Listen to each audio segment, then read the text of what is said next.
Muli isang mapagpalang araw sa ating lahat, mga kapatid. Tayo po muli magbabalik sa pag-aaral ng salita ng Panginoon. At muli tayo po ay dadako pa rin sa ikahuling aklat ng Torah or ang Pentateuch, ang aklat ni Moises. Ito po ay ang aklat ng Deuteronomio. At tayo po ay nasa ikalabing-dalawa at ikalabing-tatlong kabanata ng aklat na ito na tumutukoy sa tanging lugar ng pagsamba. Subalit bago po tayo magpatuloy, tayo po muna ay dumulog sa isang panalangin. Panginoon naming Diyos, na mapangyarihan muli po, nagpapasalamat kami sa pagkakataong minsan pa ibinagkaloob mo sa amin. Dalangin namin, Lord, samahan niyo po kami, turuan niyo kami, Panginoon. Buksan mo ang aming kaisipan, ang aming puso, ang aming mga mata, at tayo, Lord, upang makita at marinig ang inyong mga salita, Lord, na nagbubuhat sa iyo. Salamat, Lord, at nawa kayong patuloy naming mapapurihan sa pag-aaral na ito. Salamat, Lord. We give you glory and honor in the mighty name of Jesus. Amen. Ang tanging lugar ng pagsamba. Ito ang mga tuntunin na kailangan ninyong sundin sa buong panahon ng inyong paninirahan sa lupaing ibibigay sa inyo ni Yahweh, ang Diyos ng inyong mga ninuno. Gibain ninyo ang lahat ng lugar na pinagdarausan ng pagsamba ng mga tao roon sa kanilang mga Diyos-Diyosan, sa itaas ng mga bundok, sa mga burol at sa ililim ng mga punong kahoy. Gibain ninyo ang kanilang mga altar at pagputol-putulin ang kanilang mga sinasambang haligi. Sunugin ang mga imahe ng kanilang Diyosang si Asherah, durugin ang kanilang mga Diyos-Diyosan at alisin sa lugar na iyon ang anumang bakas nila. Dito pa makikita natin na sa paglalahad ng kwento ito ay iba ang pamantayan ng Diyos sa pamantayan ng tao. Iba rin yung way ng Panginoon sa way natin. Diba? Yun nga po ay sinasabi sa kanyang mga salita. At tayong mga tao, kapag tayo mag-worship, ang ating ginagawa is naghahanap tayo ng magandang place, yung magandang place para sa atin, yung komportable, yung maliwalas, yung presentable, Pero dito ang nais ni Lord hindi ganun, kundi gusto niya tanggalin at wasakin ang lahat ng imahe ng mga Diyos-Diyosan, So, kung tayo naghahanap tayo ng place na maganda, si Lord naman, ang hinahanap niya yung place na malinis. Kung tayo naghahanap tayo ng place na presentable, si Lord, ang kanyang hinahanap is yung place na karapat-dapat. Ayan. Ang nais ng Panginoon yung lugar na kailangan walang bakas ng kahit anumang kasalanan or ginagawang kasalanan, Kaya dito makikita po natin na sa buhay nating mga mananampalataya, hindi mahalaga yung ganda, hindi mahalaga yung napapanahon. Ang mahalaga is yung malinis at karapat-dapat sa harapan ng Panginoon. Verse 4. Sa pagsamba ninyo sa Diyos ninyong si Yahweh, huwag kayong tutulad sa kanila na sumasamba sa kanilang mga Diyos-Diyosan kahit saan maibigyan. Salit, hanapin ninyo ang lugar na pipiliin ni Yahweh sa lupain ng isa sa inyong mga lipi. Doon lamang niya ipapahayag ang kanyang pangalan at iyon ang ituturing niyang tahanan. Doon ninyo siya sasambahin at doon iaalay ang inyong mga handog na susunugin at ipapanghandog tulad ng ikasampung bahagi, handog mula sa inyong ani, pangakong handog, pusang handog, ang mga unang bunga ng pananim at ang panganay na anak na inyong mga alagang hayop. Doon din kayo magsasalo-salo sa harapan ni Yahweh na inyong Diyos bilang pasasalamat sa mga pagpapala niya sa inyo. Ayan, dito din po makikita natin na sa lugar ng pagsamba, si Lord yung mamimili, no?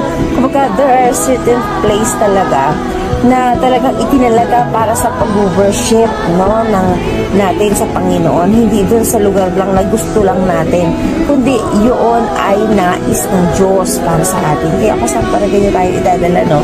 Doon talaga tayo sasamba. Doon siya makikipagtagpo sa atin. Yung sabi nga po sa Hebreo, no? Hebreo 10:25, na huwag natin kakaligtaan yung ating mga pagtitipon.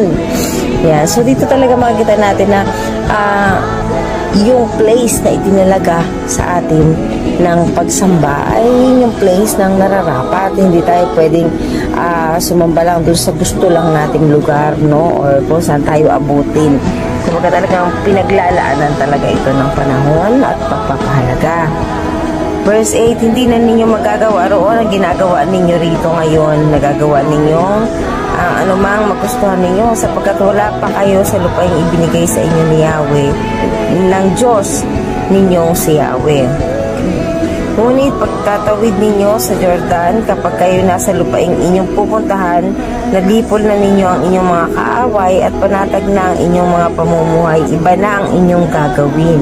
Iaalay ninyo sa lugar na pipiliin ni Yahweh ang inyong mga handog na susunugin at iba pang handog tulad ng ikapo, handog mula sa inyong mga ani at mga pangakong handog. Magdiwang kayo sa harapan ni Yahweh kasama ang inyong mga anak at mga alipin. Kasama rin ninyo ang mga Levita sapagkat hindi sila kasama sa paghahati-hati ng lupain. Ngunit huwag kayong magsusunog ng handog kahit saan ninyo maibigan. Doon lamang ninyo iaalay ang mga handog na susunugin at gagawin ang lahat ng iniuutos ko sa inyo sa lugar na pipiliin ni Yahweh mula sa lupain ng isa sa inyong mga lipi. So, as I've said, no, there's a certain place that God choose for us to worship together. Peter 15. Kahit saan ay maaari kayo magpatay ng hayop at maaari kumain ng karne nito hanggang gusto ninyo katulad ng pagkain ng usa. Maaari kumain nito pati ang mga itinuturi na marumi. Ngunit huwag ninyo kakainin ang dugo, kailangan patuluin ito sa lupa. Hindi rin ninyo maaaring kainin sa inyong mga tirahan ang mga ito. Ang ikasampung bahagi ng inyong mga ani, alak, langis, ang panganay na anak ng inyong mga hayop, ang pangakong handog, kusang handog at iba pang handog. Ang mga ito ay maaari lamang ninyong kainin sa harapan ng Diyos ninyong si Yahweh sa lugar na pipiliin niya. Maaari ninyong makasalo ang inyong mga anak, mga alipin ng mga Levita bilang pagdiriwang dahil sa pagpapala sa inyo ni Yahweh. Huwag ninyong pababayaan ang mga Levita hanggang kayo nasa inyong lupain. Praise God. So, talaga pong nandito yung habili ng Panginoon na kinakailangan, no, na talagang huwag kalilimutan at huwag papabayaan ang mga Levita, yung mga pari, yung mga priests, ano po. At sabi nga dito, ay kailangan ay magdiwang, no, sa mga pagpapala, hindi dahil dun sa inyong paglago or pag-unlad dahil sa inyong mga sarili, kundi ito yung pagkilala ninyo na ang bawat pagpapalang meron sa atin ay buhat sa Panginoon. Verse 20, kapag napalawak na ni Yahweh ang lupaing nasasakop ninyo at ibig na ninyo kumain ng karne, maaari kayong kumain hanggang gusto ninyo. Kung kayo malayo sa lugar ng pagsamba na pinili niya, maaari ninyo patayin ang isa sa inyong mga hayop at kainin tulad ng pagkain sa usa. Lahat ay maaari na kumain, maging ang taong itinuturi na malinis o marumi. Ngunit huwag niyo kakainin ang dugo sapagkat nasa dugo ang buhay. Ang sangkap ng buhay ay hindi dapat kainin. Huwag ninyong kainin ang dugo, sa halip ay patuluin ito sa lupa. Huwag niyo kakainin iyon. Magiging maganda ang buhay ninyo at ang inyong mga anak kung gagawin ninyo ang naaayon sa kagustuhan ni Yahweh. Ang lahat ng handog na dapat ninyong ibigay at ang inyong pangakong handog ay dadalhin ninyo sa lugar na pipiliin niya. Ang inyong mga handog na susunugin, laman at dugo ay ihahain ninyo sa altar niya. Ibubuhos ninyo sa altar ang dugo at ang laman ay maaari ninyong kainin. Sundin niyo mabuti ang mga tagubilin ko sa inyo at magiging maganda ang buhay ninyo at ang inyong mga anak sa habang panahon. Sapagkat ang pagsunod na ito ay tama at katanggap-tanggap kay Yahweh na inyong Diyos. So, paulit-ulit po, sinasabi ng Panginoon dito yung mga handog, yung lugar na pagdarausan ay lugar na pipiliin ng Panginoon. And talagang kagaya po ng mga nauna nating mga aklat na pinag-aralan na talagang napakahalaga na maibigay sa Diyos ang handog na nararapat sa Kanya. Sa verse 29 po hanggang 31 ay mayroong babala, no, laban sa pagsamba sa Diyos-Diyosan. Habi dito, kapag napalayas na ng Diyos ninyong si Yahweh ang mga tao sa lupaing iyon at kayo ang nakatira doon, huwag niyo tulang na kasuklam nilang gawain. Huwag na ninyong alamin pa kung paano sila sumamba sa mga Diyos nila, baka dayahin pa ninyo ang mga iyon. Huwag ninyong gagawin kay Yahweh ang mga karumal-dumal na gawain nila sa pagsamba sa kanilang Diyos-Diyosan, gaya ng pagsusunog ng kanilang mga anak bilang handog. Sundin ninyo mabuti ang lahat ng inuutos ko sa inyo. Huwag ninyo itong daragdagan ni pabawasan. So dito po talaga makikita natin yung curiosity minsan ay hindi nakakabuti. Kaya kinakailangan po natin na piliin yung mga ilalagay natin sa ating kaisipan. Yung mga bagay na hindi na makakatulong na kumbaga pwedeng magbulig sa ating kasalanan, huwag na natin siyang i-entertain. Sa halip po talaga ay mag-focus tayo dun sa mga iniatang sa atin, nang sa ganon ay mas magampanan natin ng maayos yung ipinagagawa ng Panginoon sa ating buhay. Sa ating pong pagpapatuloy sa Kapitulo 13 ay makikita natin sa verse 1 kung sa inyo'y may lumitaw na propeta o nagbibigay ng kahulugan ng mga panaginip. At nagpakita siya ng mga kababalagan o kaya nagkatotoo ang kanyang mga payag, subalit hinikayat kayo sumamba sa mga Diyos-Diyos ang hindi naman ninyo kilala. Huwag kayong makikinig sa kanya. Pagsubok lamang iyon ni Yahweh sa inyo kung talagang iniibig ninyo siya ng buong puso't kaluluwa. Si Yahweh lamang ang inyong sundin. Matakot kayo sa Kanya at sundin ninyo ang Kanyang mga utos. Paglingkuran ninyo siya at manatili kayong tapat sa Kanya. Ang mga propetang iyon ay nagbibigay ng kahulugan sa panaginip ay dapat patayin sapagkat inuudyokan niya ang mga tao upang maghimagsik kay Yahweh na inyong Diyos na siyang nagligtas sa inyo sa pagkaalipin sa Ehipto. Hinihikayat nila kayong iwan ang daang itinuro niya sa inyo. Iyan ay masama at dapat ninyong iwasan. So dito, kagaya po ng sa ating kapanahunan, maraming mga false prophet. Noong mga time na yon, meron din at pinahihintulutan yun ni Lord para i-test yung kanilang loyalty sa Panginoon. At sabi po dito, kahit pa yan ay nagsasabi ng mga pangitain or bibigay ng kahulugan sa tamang talagang nakikita natin, totoo pala yun, yung may katotohanan yung mga sinasabi niya, or sabi nga dito, nagkakatotoo yung kanyang mga sinasabi, ay wag pa rin, titignan pa rin natin kung ano yung bunga ng kanyang buhay, ano yung ginagawa niya, ano yung kanyang mga practices, kasi doon natin talaga matitiyak kung siya ba ay galing sa Diyos o siya ay galing sa kaaway. At makikita po natin dito ang sabi nga ng Panginoon, kung siya naman ay maghihikayat na sumamba sa Diyos-Diyosan, ay ibig sabihin ay hindi yun para sa Panginoon. Mga kapatid, kahit gaano kagaling, kahit gaano katalas or kahit gaano paka-powerful ang sinasabi ng isang tao, kung sa kanyang pamumuhay at sa kanyang pakikipag kapwa-tao ay naibubulig niya tayo sa pagkakasala, then hindi po yan buhat sa Panginoon. Kahit pa yan ay matalino, kahit pa yan ay palasamba, kahit pa yan ay kung sinasabi niya siya ay makadiyos, kung siya naman ay magiging cause para tayo po ay may stumble sa ating ministry, magiging cause para sa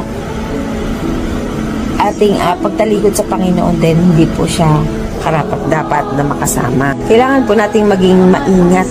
Ingatan natin yung ating pananampalataya, ingatan natin yung ating spiritual na buhay.